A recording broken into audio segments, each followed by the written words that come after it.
Sealand. Pirate radio, kidnapping, battles. The Principality of Sealand has seen all of these things and more, despite only being a tiny micronation about 7 nautical miles off the coast from Suffolk, England.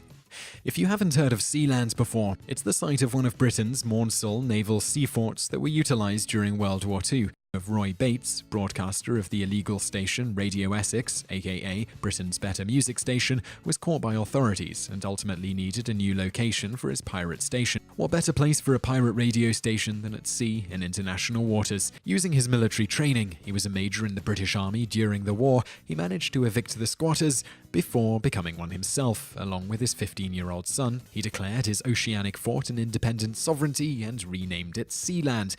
With the court's 1968 ruling, by 1975, Bates was doing his best to prove that he was serious about Sealand being a country.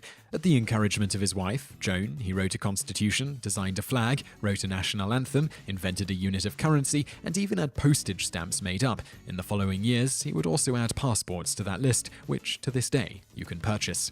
During this time, he was approached by a myriad of individuals and organizations wishing to use Sealand's location for their own gain. Bates turned them all away, at least until 1978. A group of self-proclaimed diamond merchants from the Netherlands and Germany asked Bates and his wife to join them in Austria so they could discuss a business proposition. Everything seemed to be legitimate until the meeting time came and went without the group showing up.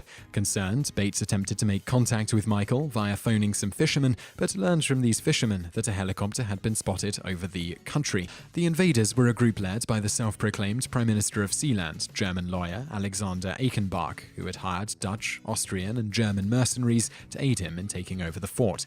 Bates wasn't going to give up his country so easily, though according to Michael, was furious that his son had let the helicopter land. Once reunited with his son, Bates and Michael armed themselves and enlisted the aid of a helicopter pilot who had worked on the James Bond franchise, which is very fitting here.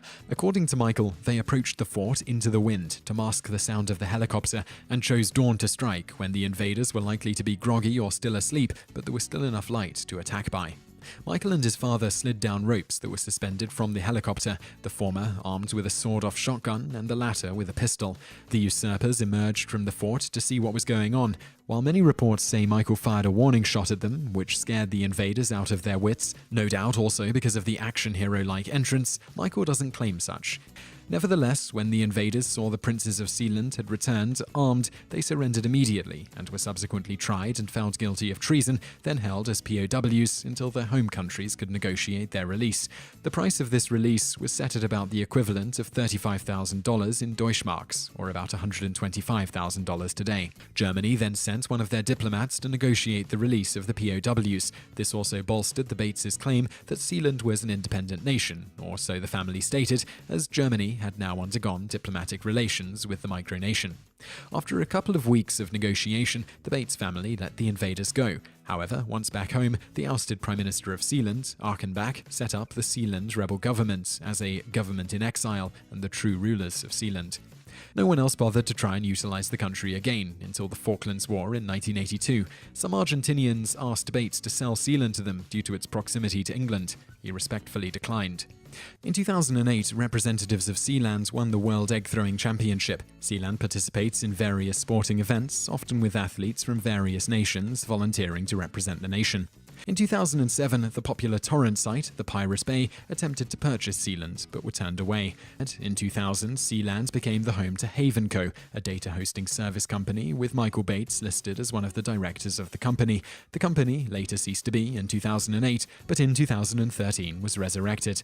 These days, Sealand generates income by offering titles to regular Joes like you and me. For a mere £29.99, you can become a Lord or Lady of Sealand, or if you've got extra cash to blow, you can shell out £199.99 and become a Count or Countess of the micronation.